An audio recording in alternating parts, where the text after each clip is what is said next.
Well, ahoy there, cruisers. We put together 10 tips about what you might not have known about river cruising. But first, don't forget to subscribe to our channel right now. So number one is that river cruising is very different to ocean cruising. But in a good way. It's a real fantastic holiday. We've been super surprised.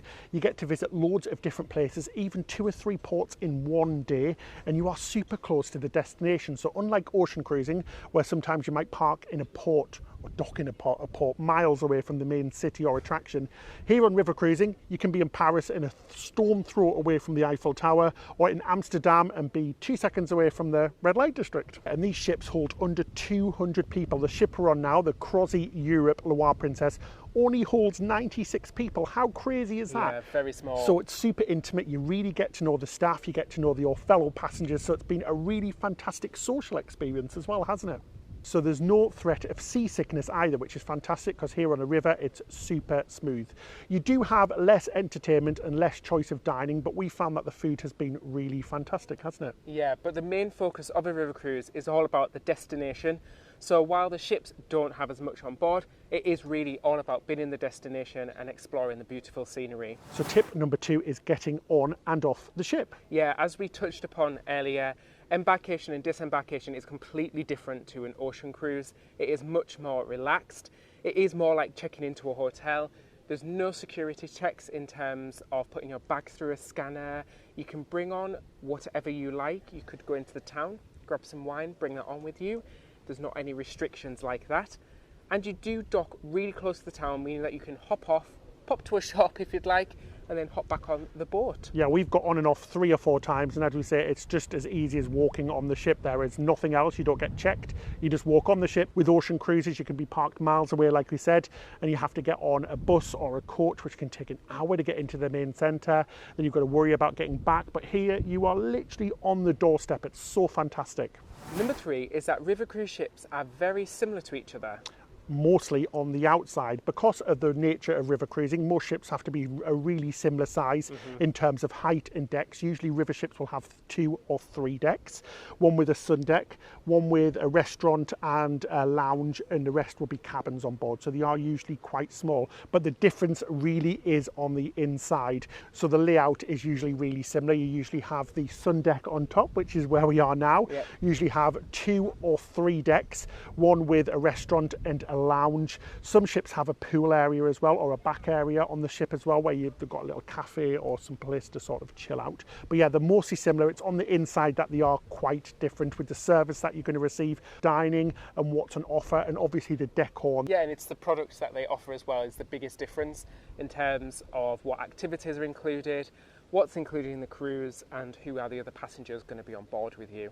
And some cruise lines offer an absolutely fantastic active cruise. So cruise lines such as Emerald and Avalon, where you can choose to go cycling. You can choose to go cycling, hiking, swimming, canoeing, walking. It's really fantastic. So you can get really active and really immersed in your destination. So number 4 is that most things are usually included on a river cruise. Yeah, generally across the different river cruise companies, you'll find that there's only one restaurant, so there's no specialty dining options. And you'll find that they usually include drinks at mealtime. It may be a small selection of beer and wine, or it may be a little bit larger. Here on Crossy Europe, drinks are included at all times, which is fantastic. So most drinks like beer, wine, spirits, and even some sparkling wines are included. At meal times, there's usually a buffet for breakfast and lunch, and then a 3 or 4 course dinner for dinner. It's really good. A lot of cruise lines also include excursions as well in the cost of your cruise, and there may be an extra charge for slightly better excursions or more immersive excursions. Most cruise river lines offer free Wi-Fi as well, so it's great for taking all of those Instagram and Twitter and Facebook photos and making all your friends and family jealous. And you'll find a lot of them now are offering gratuities included in the cost of your cruise, so that's nice, it's not an extra cost. And some cruise lines such as Avalon also include your transfers and flights as well as part of a package. Fantastic. Number 5 is all about the dress code on board. And we were super surprised by this because there really isn't one. It's super informal, which is fantastic. Yeah. So during the day, you just wear whatever, especially if it's going to be hot weather, shorts, t-shirt. Make sure you bring some trainers as well, or some sneakers, so you can go walking and hiking and cycling and all that sort of stuff. On a night, it's super informal. People usually just go for trousers and an open shirt or polo shirt. And ladies are super informal as well. So literally just wear whatever you want. It's really been lovely. Yeah, it is very, very relaxed. That was actually a really big shock for us. We thought it'd be quite stuffy, but it's really, really not. But as Ben said, make sure you do have a look at what you're going to be doing in the ports and pack appropriately. So sneakers, lots of sun lotion if it's going to be a sunny cruise, and a sun hat as well. And if you're going to be spending a night at the theatre or the opera. Oh yes, lots of cruises include things Yes. like that. Private performance. Make Beautiful. sure you pack a nice dress or something for that as well. Especially if you're a bloke. So tip number 6 are the cabins. Cabins were a big shock for us as well. They're actually quite large. We thought they'd be really small. They really remind us of sort of a 4 or 5 star hotel. Yeah. Really lovely. Really lovely cabins. You're not going to get such a huge range as you do on ocean cruising, and we haven't seen really any inside cabins. No, they usually tend to go from cabins with a window or a full-on balcony, and on some ships you have full-on suites as well, so multi-room suites. But the big thing for us is having a lovely balcony or big glass window so you Yeah. can see all of this spectacular scenery all around you. And talking about balconies as well, you're not going to find as many balconies on river ships as you would ocean cruises. You do see a lot with those beautiful big windows, don't you, that open up. But the ship we're on now, the Crozzy Europe Loire Princess, has an amazing balcony. It's the biggest balcony we've seen, certainly on a river cruise, but it definitely equals the size of the balconies that you Yeah. get on ocean cruises. It's really fantastic. We love our cabin. If you don't have a balcony though, don't worry, because this top deck is fantastic for getting in the view, isn't Oh, it? it's amazing. So we're on the sun deck right now. All of the ships that we've been on have a sun deck, and you get uninterrupted 360-degree views of all of this absolutely beautiful scenery all around you. It's incredible. It is, and the nice thing is, because the ships are so small, you're just a few steps away. Exactly. We can get to our cabin in 20 seconds from here, or we can get to the back for a drink in 30 seconds. It's so lovely. There's no getting lost on these ships, that's for sure. Gosh, yeah. Number 7 is, we were shocked how much there is to do on these cruises. Yeah, we were super worried about this, to be honest. We thought we'd just be sat on the deck all the time watching the world go by, drinking a glass of wine. Could we be more wrong? The excursions, for a start, are absolutely fantastic, and being this super close to the destination as well means that you can't get bored. We can just go for a walk right now into the centre of any destination that we land in. Lots of cruises as well have an active program, like the active program on Emerald and Avalon, which was super fantastic. They have a dedicated staff member who run that program, and we did some amazing things like go on bike rides, go on hikes, go on walks. You can even do things like canoeing as well. It's so fantastic. There's so much to do. And river cruises sometimes take in 2 or even maybe 3 ports in one day. So it is quite an exhausting excursion at times if you do want to do everything. But you don't have to. You can, Pick and relax choose. on the ship if you'd like to do that instead. But of course, we wanted to see all the destinations. So at the end of the day, we were ready for bed. Oh my God, I've never been so exhausted before. Want more to do. There is absolutely nothing Yeah. more I want from a river cruise. There is plenty to do on here, so you don't have to be worried about that. So tip number 8 are the water levels. Yeah, unfortunately, sometimes the water levels are too low or too high and can interrupt your cruise.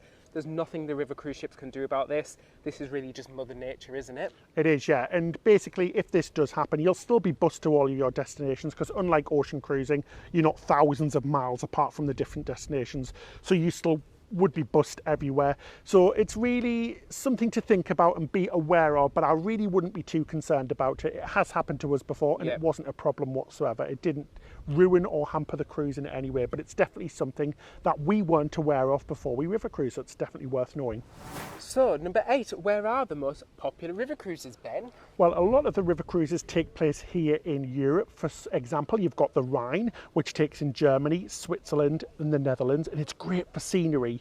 In France, you've got the Rhône, Loire and Dordogne, and the Dordogne, the Seine and the Garonne. Really sorry about my pronunciation. I probably just offended half of France there, but you know what I'm like. But you've got some fantastic river cruises here in France. You've got the Danube as well, which takes in places like Hungary, Slovakia, Austria, Germany, Serbia, Croatia, Romania and Bulgaria. How fantastic is So that? many destinations. And you've got the Douro as well in Portugal.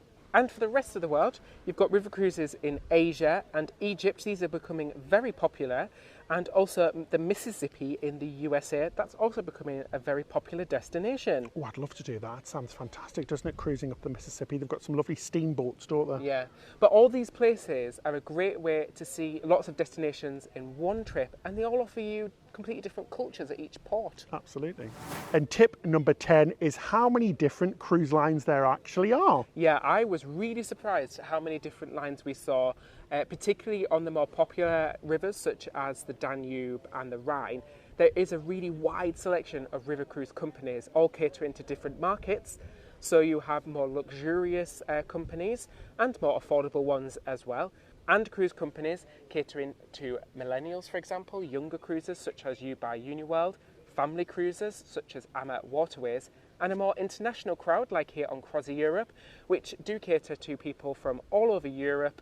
So you do find lots of different languages on board. But that's the nice thing, is that it gives you a different experience. So here on Cross Europe, it's been a very French experience, which has been absolutely lovely. Fantastic. And it's been nice to have, you know, lovely wines and foods and cheese and things. You can follow our adventures like this one we're on right now on Cross Europe on our Instagram channel, instagram.com/cruisewith. And make sure you hit that subscribe button and bell button so you're notified about when we upload some new videos. So that's it till next time. Happy cruising. And ladies, whatever you really want to wear, Yeah. a suit, a dress suit. What am I talking about?